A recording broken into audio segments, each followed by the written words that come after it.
പിന്നെ ആരോഗ്യമന്ത്രി മുരളേട്ടൻ, അതായത് മുരളി സാറ്, നമ്മൾ അത്രയും നമുക്ക് അവഗണന, ആരോഗ്യമന്ത്രി എന്ന് പറയുമ്പോൾ നമ്മളെ മൈൻഡിലുള്ള ഒരു പിക്ചർ ഉണ്ടല്ലോ, ഇത്രയും കാലം കൊണ്ട് നമ്മളെ കൂടെ നിന്ന് കൂടെ ഉണ്ട് എന്ന് കുറെ കാലമല്ലോ പറയുന്നത്, നിങ്ങളോടൊക്കെ പറയുന്നത്. അപ്പൊ കൂടെ ഉണ്ട് എന്ന് പറയാതെ കൂടെ നിന്ന് ആരോഗ്യമന്ത്രി, അതായത് നമ്മളെ കൂടെ അത്രയും അത്രയും സന്തോഷത്തോടെ സ്നേഹത്തോടു കൂടിയാണ് നമ്മളെ നിന്നതും. ഒരു ജോലി നമ്മൾ പ്രതീക്ഷിക്കുന്ന പോലുമില്ല, അപ്പോഴാണ് ജോലി ഓർഡർ കയ്യിൽ അപ്പം അടിച്ചു തന്നതാണ്. ഒരുപാട്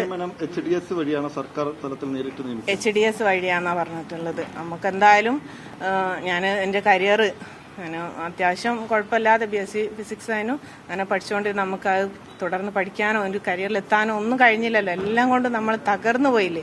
അപ്പോൾ എന്തെങ്കിലും ഇനിയൊരു തുടർ പഠനമൊന്നും ആവൂല, അതുകൊണ്ട് നമുക്കൊരു ജോലി കിട്ടിയാൽ മതിയാവും. പക്ഷെ നമ്മൾ ആവശ്യപ്പെടുന്നതിന് മുമ്പ് തന്നെ നമുക്ക് ഇങ്ങോട്ട് കണ്ടറിഞ്ഞ് തന്ന് ഈ സർക്കാരിന് എങ്ങനെ നന്ദി പറഞ്ഞാലും മതിയാവൂല. ഇനി മുന്നോട്ടും അതുപോലെ പോകാൻ നിങ്ങൾ എല്ലാവരും സപ്പോർട്ട്.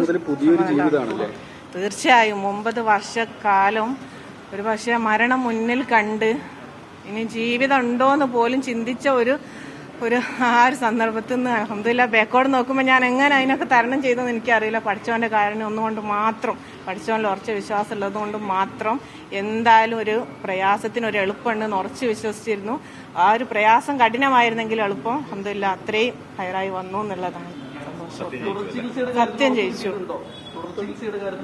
തുടർ ചികിത്സ മുഖ്യമന്ത്രി പേഴ്സണലായിട്ട് ഏറ്റെടുത്തു. ഞാൻ ഏറ്റെടുത്തതാണ് അത്, സർക്കാരിന്റെ ഒന്നും വേണ്ട, ഞാൻ ഏറ്റെടുത്തതാണ്. കോമ്പൻസേഷൻ 1 രൂപ പോലും അത് നിങ്ങൾ ചികിത്സക്ക് ചെലവാക്കേണ്ടതില്ല, ഞാൻ പേഴ്സണലി ഏറ്റെടുത്തു എന്നും ഉറപ്പ് തന്നിട്ടുണ്ട്. കേസ് അങ്ങനെ മുന്നോട്ട് പോട്ടെ എന്നാണ് പറഞ്ഞത്. നമുക്ക് എന്ത് സഹായവും അവർ ചെയ്യാം, കോടതിയിലാണ്, അത് അങ്ങനെ പോട്ടെ.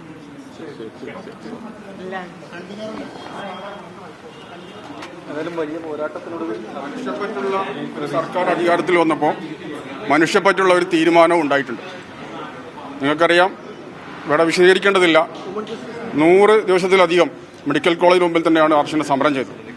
കമ്മീഷൻ ഓഫീസിന് മുമ്പിൽ, അതേപോലെ സെക്രട്ടറിന് മുമ്പിലൊക്കെ കൃത്യമായി സമരം നടത്തി. ആ സമരത്തിൽ നമ്മൾ വളരെ സത്യസന്ധവും ന്യായവുമായ ഒരു ആവശ്യം ഉന്നയിച്ചുകൊണ്ടാണ് അർച്ചന സമരരംഗത്തേക്ക് ഇറങ്ങിയത്. അതുകൊണ്ട് തന്നെയാണ് സമരസമിതി ഇത്തരത്തിലൊരു തീരുമാനമെടുത്ത് മുന്നോട്ട് പോയത്. ബഹുമാന്യനായ ഇതിലെ ചെയർമാൻ ദിനേശ് പെരുമണ്ണ, അദ്ദേഹത്തിന്റെ മാതാവിന്റെ വിയോഗം കൊണ്ടാണ് ഇന്നത് പരിപാടിയിൽ പങ്കെടുക്കാൻ കഴിയാതിരുന്നത്.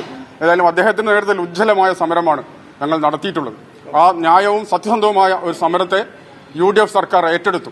കഴിഞ്ഞ സർക്കാർ ഈ വിഷയത്തിൽ വളരെ നിരുത്തരവാദമായ സമീപനം സ്വീകരിച്ചു എന്ന് മാത്രമല്ല, അർച്ചനയെ കെട്ടിപ്പിടിച്ചുകൊണ്ട് പച്ചക്കളവ് പറഞ്ഞുകൊണ്ടാണ് കഴിഞ്ഞ സർക്കാർ മുന്നോട്ട് പോയത്. ഞങ്ങൾ പ്രതീക്ഷിച്ചിരുന്നു എന്തെങ്കിലുമൊക്കെ സഹായം നമുക്ക് ലഭിക്കും, ഞങ്ങളെ പരിഗണിക്കുമെന്ന്.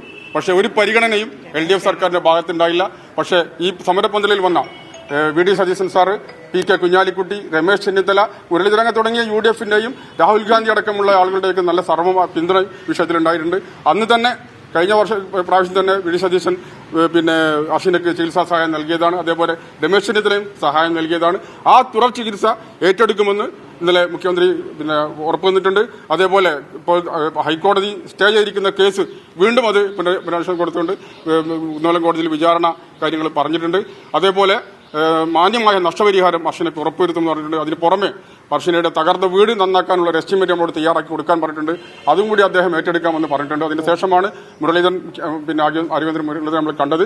അദ്ദേഹം വളരെ സന്തോഷപൂർവ്വം ഞങ്ങൾ ചെന്നപ്പോൾ തന്നെ തൊഴിലിനെ കുറിച്ച് അന്വേഷിച്ചു, തൊഴിൽ ചേരാൻ തയ്യാറാണെന്ന് അറിയിച്ചു. ഉടനെ തന്നെ ഞങ്ങൾ സ്വീകരിച്ചു. അത് സന്തോഷപൂർവ്വം ഞങ്ങൾ സ്വീകരിക്കുകയാണ്. ഏതായാലും ഇത് ഒരു ന്യായമായ സത്യസന്ധമായ ഒരു സമരത്തിന് നടത്തിയതിൽ കിട്ടിയ ഒരു വിജയമാണിത്. തീർച്ചയായും ഈ കേരളത്തിലെ പൊതുസമൂഹത്തിന് നന്ദിയുണ്ട്. അതേപോലെ നിങ്ങൾക്ക് മാധ്യമപ്രവർത്തകരോട് ഞങ്ങൾക്ക് അഗൈതവമായ കടപ്പാടുണ്ട്. നിങ്ങളുടെ ഒരു പിന്തുണ ഉണ്ടായിരുന്നില്ലെങ്കിൽ ഈ സമരം ഇത്രത്തോളം വിജയിക്കുമായിരുന്നില്ല. ഏതായാലും നിങ്ങൾ എല്ലാവരും അഭിനന്ദിക്കുകയാണ്. അതേപോലെ ഈ സമരത്തോട് കൂടെ നിന്ന women justice movement, Welfare Party, Muslim League, Kerala Congress തുടങ്ങി കേരളത്തിലെ ഒട്ടുമിക്ക സാംസ്കാരിക സാമൂഹ്യ സംഘടനകൾ തന്നെയും ഈ സമരത്തിന് പിന്തുണയായി ഉണ്ടായിട്ടുണ്ട്. അവരുടെയൊക്കെ അധ്വാനത്തിന്റെ ഫലം കൂടിയാണ് ഈ വിജയം എന്ന് പറയുകയാണ് അവസാനിപ്പിക്കുന്നത്.